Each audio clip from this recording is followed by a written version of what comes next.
Incredible. right? We're live. We got to listen to the jazz music. It's usually our Yeah. guest's favorite part. As I mentioned, Pierre, hopefully you enjoyed that. If you are tuning in right now, let us know if you can hear us. Let us know where you're listening in from, what city, country you're in. There's always a international audience on the Data T. Why wouldn't there be? It's a lovely global broadcasting. I'm actually in Albania right now. I didn't even tell you that, Pierre or Satish. I'm currently in Really? Albania of all places. I'm flying back from Albania tomorrow, but extended a trip after our board meeting in Paris. There we go. Looks like Desiree, in Nashville, Tennessee. That's our first person. Hey, looks like Des Jones. That's what we go by. Welcome, Des. Um, awesome. Let's get started. We've got an exciting topic here. It's a phrase that I think we've all become way too familiar with, which is lipstick on the pig, and how AI made data governance sexy, which is funny because I feel like data governance has never really been a sexy topic, but it is becoming something that's way more relevant recently, just out of the nature of how important the quality is of the data for Yeah. it when it comes to AI. And we've got an absolute expert here as our star of the show, Pierre, the CEO of Infostrux. So I'm Armon Petrossian, CEO and co-founder of Coalesce. We got Satish, my co-founder and CTO of Coalesce. But Pierre, it's such a pleasure to have you on. I would love it if you could just give everybody that is listening in a quick background on yourself and why you're excited about the topic today. Yeah, for sure. So first of all, thank you for having me. Really happy to be here having that chat. I think it's going to be a fun one. My name is Pierre. As you've mentioned, I am the CEO of Infostrux. As you might be able to gather from my name, accent, and everything else about me, originally French-Canadian. And So Infostrux is a consulting firm, data and AI consulting firm. We end up working with a whole bunch of different customers, especially helping them go through that like data modernization journey that has become very central to I think a lot of organizations today. Here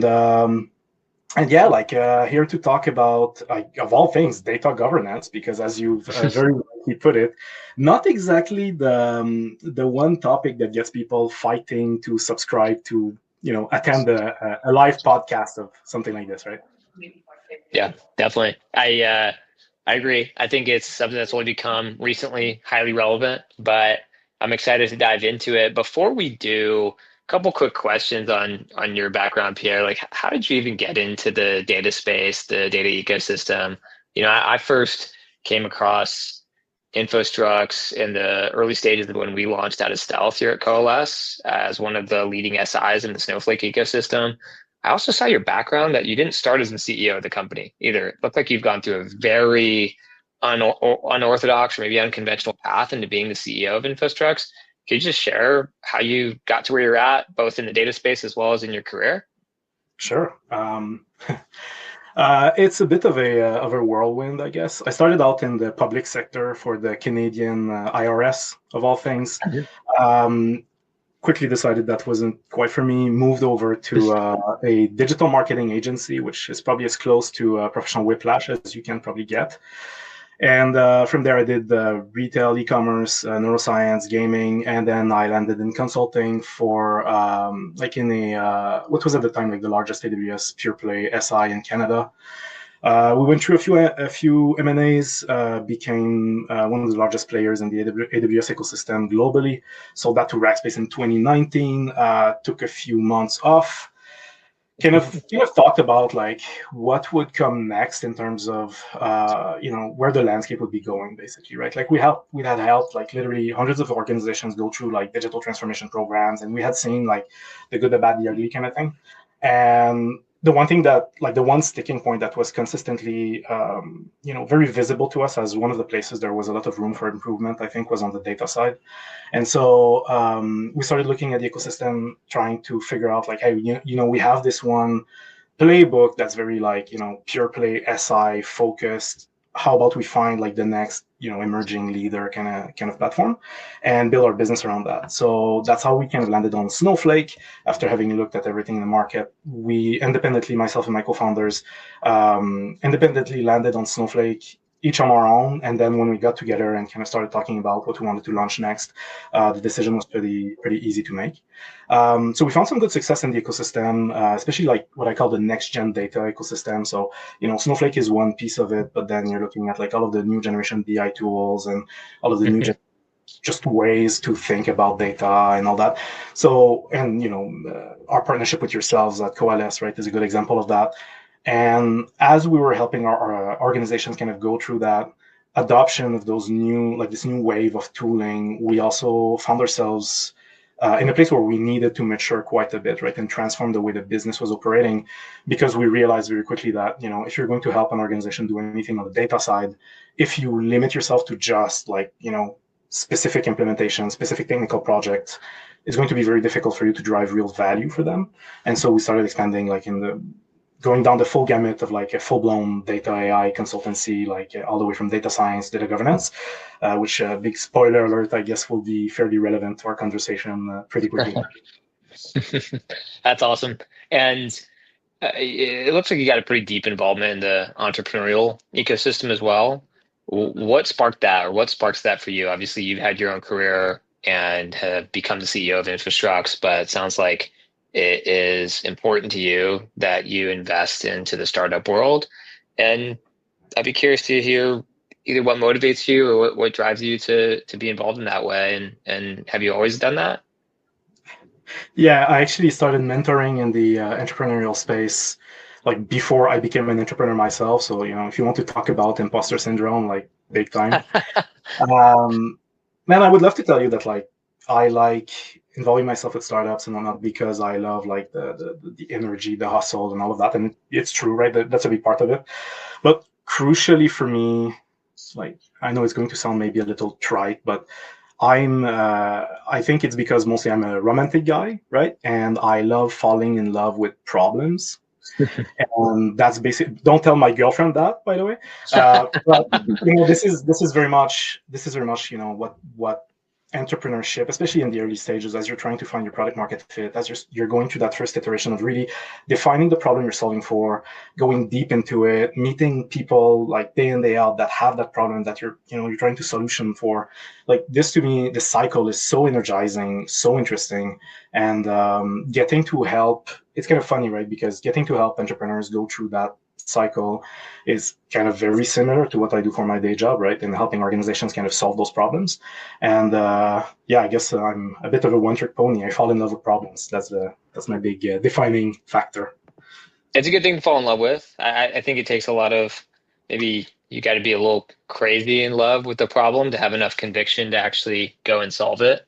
So certainly as co-founders, I think both Satish and I can say we felt that way as we went to launch the company and continue to feel that way as we pursue the mission that we're on. So switching gears, just in the spirit of the topic of this conversation, officially it's around data governance. Now AI is finally making data governance sexy, hopefully for a consistent period of time. Hopefully this isn't a fad. Assuming that we all know data governance used to be somewhat of a dirty word in the executive suite. What changed and why, from your perspective, Pierre? Oh man, that's a good one. So a few ways to answer that question, right? So first things first, I will say, as far as the attitudes around DG from executive suites, I don't know that anything has changed, really. DG remains this ugly creature that executive suites have to contend with at some point. For the most part, they're forced into it because at some point there's a regulatory requirement that comes in. They're like, hey, you don't have your act together. You have to do better. Mm-hmm. But I will say, what has changed for the better? The biggest differentiator here is that, and bear with me here, I think that C-suites, executives, and organizations like peanut butter quite a bit. And bear with me here. Have you ever tried to feed a pill to a dog? Yes, unfortunately, I have. Well, there you go. Right, it's very akin to wrestling an alligator, right? And if you want to get anywhere with it effectively, like the best way to do it is to wrap the pill in like peanut butter or something like that they Yep. actually like. That will make it go down smoother. And so these days, like that's what Gen AI has become, really, in my opinion. Like the beauty of Gen AI, really, when you think about it, is Gen AI is this fairly shiny object that seems technical in nature. And so it's very intuitive for organizations to go, hey, you know what, we will invest in Gen AI, we will build like our internal chatbot or agentic framework or whatever, right? But then what ends up happening very quickly is as they start rolling out, let's say, their first chatbot, and they want to be able to chat with their data, let's say, they end up with like an accuracy rate of like 60%, less than that even, right? Because it's one thing to stand something like this up, right? I think nowadays, like especially with platforms like, let's say, Snowflake, right? It's like click, click, click, you're up, you can do text to SQL, fantastic. And as long as you expose that to your data end user, your data specialists, they're going to be asking questions that are structured in a way that relate well to the underlying like data schema that you're dealing with. But then on the flip side, as soon as you expose that to the business where it's actually going to drive an impact, Mm. they start asking stuff like, hey, how many active customers do we have right now? Right. And unless you have like an actual column in your table that says active customer, yes, no, you end up with ambiguity. What's the definition of an active customer? And Mhm. you get to that place where the LLM has to make a guess, right? Oh, well, I think an active customer is, I guess, recent transaction, something like that. Like it will come up with some sort of a definition. But Right. the problem is, as soon as you have like more than one person asking that question, entropy will play against you, and suddenly like the LLM will come up with a new definition, and you're gonna have a whole lot of conflicting information. Like a Mhm. big part of why AI initiatives fail today is squarely because of that, right? Like they will pilot it, they will find that there's a very low accuracy rate, and they're gonna go, yeah, that's not for us, we can't trust it. And so let's say that you want to solve for that, right? Let's say that you're here today, you're listening to that podcast, and you're like, okay, cool, now I know, right? I need to address that. So what you're going to do is you're going to turn around, you're going to sit down with your stakeholders, you're going to go, all right, let's come up with a definition for active customer. Cool, you will enshrine that in a document somewhere, and oh, you know what? We have a few other concepts that we need to document that way. And oh, wouldn't it make sense for a finance person to be responsible for the finance definitions? And then, oh, well, let's go to the technical team. Hey, guys, like these are our definitions. Can you enshrine that in actual technical level, like data level testing, to make certain that everything is represented, and build semantic models that are based off of that? And the next thing you know, you're doing DG, you don't even know about it, right?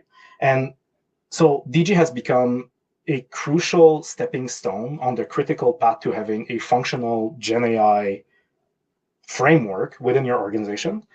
And that's what is enabling us, I think, as an industry the most, in terms of getting executives to actually sign off on those like very inherently unsexy DG initiatives, because now they have a shiny object.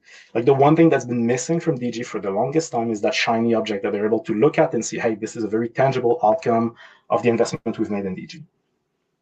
So basically, you view DG as the pill and Gen AI as the peanut butter But correct. for driving or reducing the friction for organizations to adopt a data governance strategy. And at times, based on what you're sharing, you think the executives don't even realize it's a data governance strategy. It's more so they're getting answers at a level of quality that's too poor and they want to improve it. And the only way to do that is through a better data governance strategy. So naturally or organically, an enterprise starts to prioritize that, whereas historically there just hasn't been as big of a driver. Correct. Exactly right. Like if you look at DG initiatives in the wild, whether it's data cataloging or whether it's building out data governance frameworks or whatever it is, right? The problem you always have is it's very intangible, and oftentimes, historically anyway, like the legacy way of approaching DG is that you try to boil the ocean, you try to do everything all at once, because well, it's inherently a very holistic thing. Now you get to first of all come up with like a fairly narrow slice of the part of the business that you're trying to optimize through DG, and you have a very tangible end result, right? An outcome. And yeah, like it's to your point. I think if you go to an executive and tell them, hey, this is actually DG, they will not freak out and go, no, don't do it, right? Right. But being able to tie it back to, hey, yes, these are DG activities, but they're on the way to this thing that is very desirable for the business right now. That's what Yeah. I think is most impactful. Yeah, I do. I do tend to agree with you. I mean, we've seen, both Satish and I, as we recently made an acquisition in the data cataloging space, and it's been something that our customer base has been incredibly enthusiastic about and adopted very quickly. But what you said earlier is relevant, which is oftentimes organizations don't actually take data governance seriously up until there's an issue. So it's usually very reactive. It's not something that organizations have been proactive about, and they'll end up in some regulatory issue or some compliance problem, and then it'll get brought down on them from some external party, and then they start to take data governance really seriously. And it's always been a frustrating thing, I think, for anybody that's in the data space to see that happen over and over again, especially for somebody that gets a lot of exposure into numerous different companies like yourself, Pierre. Yeah. And so on the bright side of things, I'm always an optimist when it comes to things generally. On the bright side of things, at least there isn't something that is necessarily bad that's happening outside of hopefully people just having visibility into GenAI giving answers or responses that could be of higher quality. And that's a better driving factor than owing the IRS of dollars because you had some data reconciliation issue or some data quality. Yeah. So yeah. I feel it's a little bit unfortunate that we have to rely on shiny objects to, kind of convey how important DG is. And I agree that it's always been a challenge. And I know in my experience, when we were trying to sell this, it's very hard because you have to connect the dots, and people on the, sometimes they just can't do that or understand why it's important until, as Armon pointed out, some compliance issue happens. And now all of a sudden, who defined this? Where's the definition? Where's the process and all of that? But one question though, now all shiny objects lose their shine at some point as we go. Is there a risk here that we're trying to hide this, or is there any best practices or anything that we can learn from this and say, regardless of these shiny objects, it's critical to have this type of thing in an organization? Absolutely. So, going through the first cycle of establishing something akin to DG, right? And having it tied to a tangible outcome, like that's great to get you that initial traction. But once you get to that point, yeah, it can't be shiny objects all the way down. There are a few ways to look at this, right? On the one hand, so actually, you guys have probably seen this report that's been making the rounds, right? Like that 95% of AI projects fail. When you start diving into that report, I think it's a very compelling example of how to look at that problem, where they basically say that 95% of the organizations they've asked have said that effectively GenAI projects haven't impacted their P&L in any meaningful way, right? Right.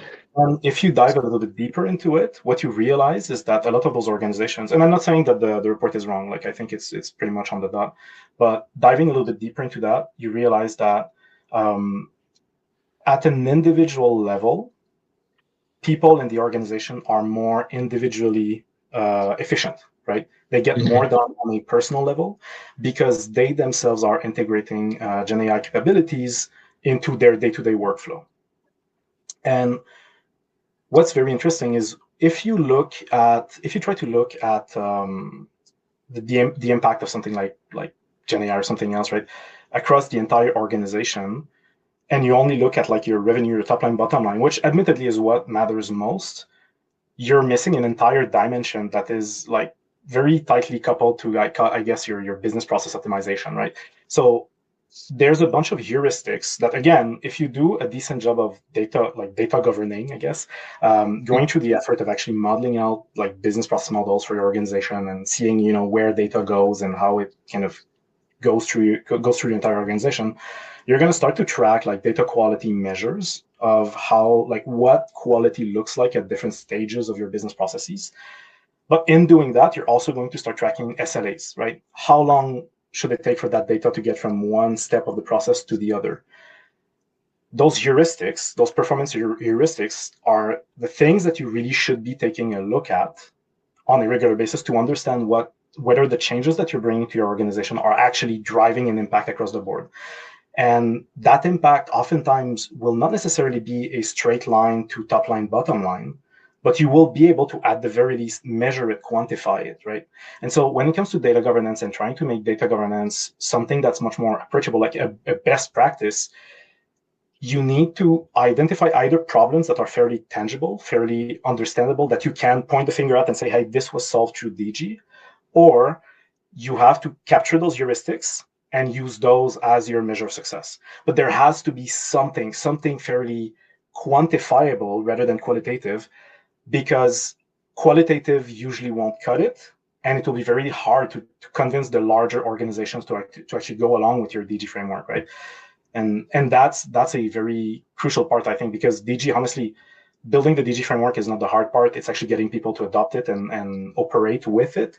And that part is the one where you need to do a very strong job of, it's marketing, man. Like it's either shiny objects or KPIs or it's something, but you need something to get people to go, okay, I get it, I will play the game. Do you think that when it comes to the classification of this statement that 95% of AI projects haven't delivered any value, for example, in businesses, which, by the way, for anybody that's interested, I'll share it in the chat here in the messages. But so is what you're saying, you think that it's not necessarily that AI hasn't delivered value. We can be pretty certain that it has delivered value, certainly at the individual level. But for an organization, it's more around how have they positioned the expectations of what they were expecting from AI projects and them not seeing that delivered yet. Is that what you see as the problem currently? I think it's a nuanced problem that has like a few different angles to it. Part of it, I think, is setting the wrong expectations for what you're really trying to build, right? So if you look at one of the main metrics that organizations are looking at to determine whether they're benefiting from, let's say, GenAI, it comes back to that idea of like top line, bottom line. And oftentimes there's this expectation, like a lot of the investments are very like top line heavy, right? Where they expect that they'll be able to build new products that are hyper focusing on, like the customer experience, let's say. So they're going to be exposing like customer experience chatbots, for better or worse, or a bunch of that stuff. And the reality is, if you take a hard look at it when it comes to GenAI, where you can get the most benefit as an organization is not necessarily in your product, where it makes sense for sure. And like the 5% of projects that are actually successful in generating like P&L impact are usually like startups that are going hard on building their entire product around like LLMs and whatnot, right? That can happen. But overwhelmingly, especially for large enterprise, the benefit will be in solving for specific processes internally, as opposed to trying to like build something like generic, holistic, whatever, and measuring those very, very diligently, right? And understanding the impact you're actually driving, which you can only do again if you do a decent job of measuring what like quality and impact looks like across the business.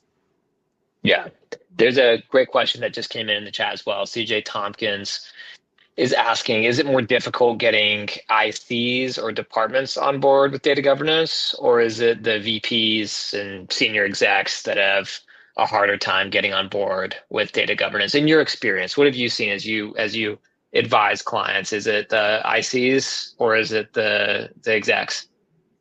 Or both? It's a great question. I will say it's whoever has a problem to solve that's going to be easiest to convince. What I mean by that is, oftentimes, like our conversations with organizations are going to start from a technical perspective, right? We're going to deal with like an IC or usually like a director or that kind of seniority within the organization that has been mandated with like, hey, we need to move to this new platform, let's say, right? But the problem is, and that's something we've learned the hard way, when it comes to data initiatives, if you only deliver if you only solve the technical problem on time, on budget, you haven't been successful yet, right? Because inherently, when you're dealing with data initiatives, you're really dealing with, like, let's say that you build a perfect data warehouse great, but unless you have somebody at the business level actually consuming, like, generating insight from that data warehouse, you haven't actually solved the problem for the business, right? You've just built a very cool object. And so when we engage with ICs first, or let's say department managers, oftentimes it's getting them to realize that they themselves will have a hard time being successful unless they kind of take ownership of that, like, full downstream chain that goes all the way down to their downstream consumer, right? And once you do that, and once you start calling out, for example, a bunch, it's happened like 3 times in the last 2 days, having conversations with organizations that are struggling with, like, oh, we have several sources of truth, right, for any given entity, and we have several definitions. Then you simply ask the person of the technical stakeholder that you're dealing with, like, hey, so how are you going to solve for that technically if you don't have one definition, right? So you can use logic basically to get those folks on board. And I think it's not the hardest thing in the world. It's a little off-putting the first time you bring up DG. You're way more successful, again, if you frame this as, hey, let's actually solve for the problem you're looking to solve, and let's make you successful within the business. And the way to do that is to, like, address this other thing that's downstream that might impact you without you wanting to, right? Like, you don't necessarily have to spell it out as DG, but it's what you're doing. Right. When it comes to VPs and, like, VPs and up, it goes back to this idea of, like, as long as you don't try to boil the ocean, which, by the way, great way to get a DG initiative to fail if you try to do everything all at once. As long as you go to them and tell them, hey, I know, and oftentimes what ends up happening is, like, their head of data, VP data, whatever, is mandated with the data governance initiative of the organization because there's data in the name, when in actuality, data governance, like, has almost as much to do with technology as it has with, like, overall business operations. Like, it's a very business tech kind of overlap. Going to a VP that is tasked with building a strategy and telling them, hey, you need to get to a place where you've validated what you're trying to build, and you've validated the framework that will get you there, and you need to do that in as short a period of time as possible so you don't overinvest into it. That's a great way to get them to go, oh, you know what, this is an answer to my problem, and I will have an answer to, I will be able to turn around to the rest of the business, have an answer to, like, what are we doing for DG? And also I will be able to deliver on the promise that my CEO has asked us to be able to do GenAI within the next fiscal, right? So it's like, always trying to, like, tie those outcomes, but it always comes down to being very, I think, pragmatic about what's going to come out at the other end. That makes sense. In a similar, that's funny. CJ says, how did you know my exact situation? Thanks for sharing. I'm glad that was helpful, CJ. Thanks for asking. And if anybody else has any questions, feel free to hit the chat. In a similar spirit, as you go in, again, I looked at your background. You've played all different roles for Infostrux and just generally everything it looked like, from go-to-market to implementations to now CEO and operator. When you are pitching to a C-suite and you want to get them in line or get them bought into having a data initiative, how would you approach that? Like, what are the main selling points or talking points that you have when you go around a modernization strategy, since it sounds like that's a pretty big part of the Infostrux business? Like, why do you see people saying, you know what, let's do this, now's the time, at least from what you share with them or how you position? So I will say the overwhelming majority of the time, I don't pitch C-levels. I tend to take this approach, and again, I know it's a huge cliche, I guess, and maybe fittingly with my last name, but no, I tend to just listen, right? I find the best way to sell the C-suite executive is just to ask them, hey, so what's the mandate of the business this year, and what's going to keep you from getting there? And as long as this is the conversation, this is the backdrop, and you're able to kind of tie back those challenges that the C-suite executive has identified as, like, oh, this is one thing that I'm wary of that I think might keep us from getting there.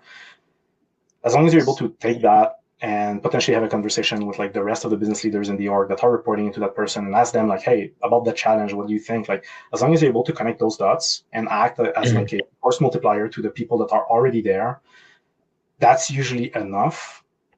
But you can't just go in there and try to make, like, a hard sales pitch, because that's a great way to fall down the path of like, eyes rolling and like buzzword salad kind of thing.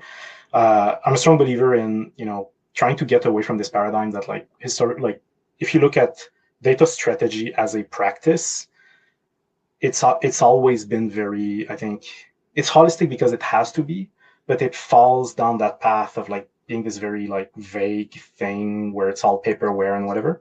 I'm a strong believer in tying that to actual outcomes and tying that to measurable outcomes that come on a regular basis. Because unless you do that, eventually the business will just lose faith in your ability to solve for the bigger problems of the organization. And when I say you, I mean like as a data executive, let's say in an organization. Yeah. And really that's what you're looking to address, right? Like you need to build that faith and that momentum, because that's how you get the buy-in you need to get people to get people participating in your like data citizenship kind of thing.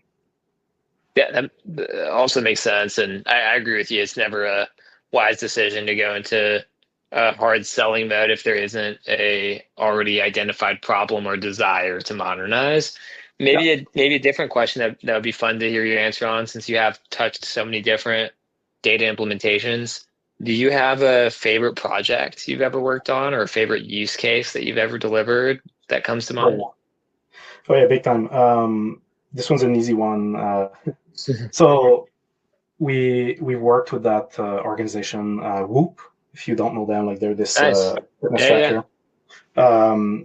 Love their team, super forward thinking people.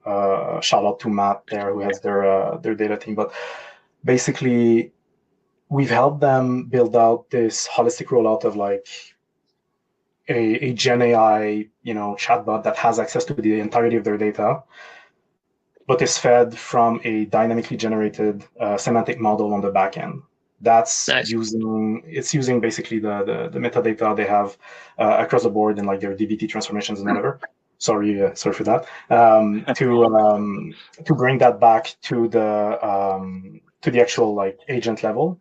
And this way, what they've been able to do is basically transform their business to be extremely fast at innovating, because now they were able to break out the entire organization into like those very fast-paced, innovative groups that work on a feature or one hypothesis for 6 weeks, and then they either succeed or they move on, right?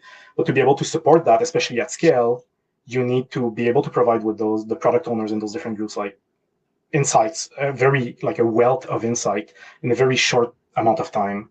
And so in their case, basically their insight team couldn't have taken it. And by rolling this out, they get themselves to a place where they were effectively able to get all of those people to become self-sufficient, and the data team is now able to focus on like harder, bigger problems on the data science side and that kind of stuff.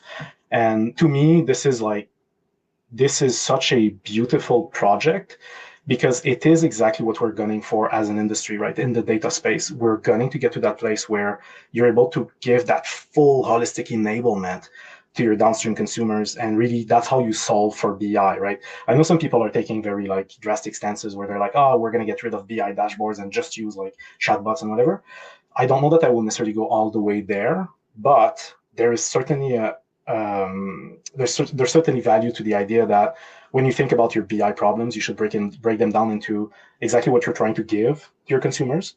In some cases, it's the ability to drill down into data, which great, right? Dashboard is for that.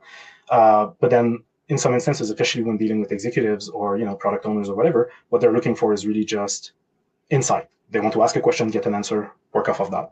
And I think Whoop is probably the one organization that has executed on that vision the best and actually made what a lot of organizations aspire to like a reality. On the flip side, any pet peeves you've had dealing with a broad set of customers? Any certain things that you've seen that's a pattern or cyclical with customers that annoys you? It's less with customers and it's more with the industry at large. My big pet peeve, because we're on the topic of data governance, I find that the field of data governance has I call it an illness, right? Where whenever they're trying to articulate what data governance is at a practical, tangible level, they always whip out that demo wheel diagram that I'm certain you've seen before. That is the least approachable way to convey information of what data governance is all about. And in my the folks in my data governance practice internally know this. Like I have an allergy to that diagram, because I find that the industry as a whole has kind of landed on that as a way to communicate what DG is, and I think it's a terrible way to go about it. And it presupposes like a whole bunch of background knowledge that your audience is supposed to have, which in reality nowadays most people don't have that. So you have to do the work of making DG as a topic much more approachable. And the way to do that is, again, to tie it back to very tangible outcomes and explain like, hey, this is what we're doing to enable this. And by the way, this is DG, right? Did you say DAMA, like the data architecture group? Is that what you're referring to? Yeah, well, nothing against the group itself, but they're one No, diagram. it's fine. Yeah. I know what you're. I just wanted to make sure I heard you right. Like I've been to plenty of DAMA days in the past, and it's funny that that's been brought up in your meetings with customers. Like it's such a random thing, but again, yeah, I agree. No offense to DAMA. Love DAMA, but this diagram is a throwback for sure. Yeah. I got Satish, anything on your side you're curious about? Yeah. One question that I have. We talk about a lot of things when in the technology world. We talk about people, process, technology, or tools. So data governance is definitely a big portion. Is people coming together, defining things. That's definitely a big thing. I want to understand what like the tools, like what role in your mind, where do you kind of as an organization start thinking about, oh yeah, this is the time to get a tool now, because we can define these things in an Excel, or we can define this in some other place, but there is a point where it doesn't scale. And can you kind of shine some light on that? Yeah, that's a great question. So I have this mental model I use whenever I have a conversation with the customer, trying to figure out where they're trying to go, build out the roadmap, that kind of stuff, right? I basically break it down into vision, thesis, and proof. So the vision to me is, hey, how will the business interact with data 2 years, 3 years from now, like way down the road? Basically, what's your ideal operating model with data within the business? Don't think about technology. Don't think about anything. Just answer the question how you would see your downstream consumers actually dealing with data. How do you see your data teams dealing with data? Very meta conversation. From there, though, you end up with like a pretty clear picture of like, hey, this is what we want as a business. And then you can start making decisions as to what will be the technologies that will enable that model down the road. That's what I call the thesis, right? You come up with your solution to the problem you're trying to solve. Basically, you define your problem, which is your vision. Your solution is how will we get there, and what will be the technologies that we need to onboard to do that. And then what I call the proof is that first horizontal slice that encompasses all of those tech choices that you've identified and validates them as soon as humanly possible, right? So, and that means like identifying this very, very thin, narrow sliver of like one metric, one business process, one whatever. But at the very least, it will get you to deploy all of those tools that you're considering, get to a place where you know whether they're what you need or not, and then you can roll off from there, right? I'm not saying that you necessarily have to go down the path of like heavy duty procure everything from day one. I don't think that's a great idea. But there's something to be said about like, encroaching onto that final selection or relatively early in the process, because then you can have more meaningful conversations with like the vendor itself, because that's something I think a lot of organizations might be neglecting as they're going through the process of procuring a tool for whatever. Like the vendor, yes, the vendor's trying to sell you, that goes without saying, but crucially, let me tell you, if there's one person in the world that will be motivated to solve all of your problems and throw resources at you and enable you and like come up with like the architecture that will really solve it, it's going to be the vendor team, right? And so once you have a general sense of like, hey, we want to work with like that technology or that technology, like bring them in early, having that conversation, super helpful. And I don't mean that as like, I'm not trying to shill for you guys, but like I really mean it like earnestly.